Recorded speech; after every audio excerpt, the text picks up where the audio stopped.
Now I finally know why.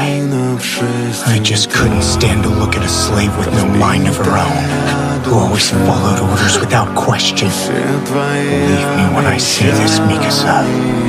Ever since I was a kid, I've hated you.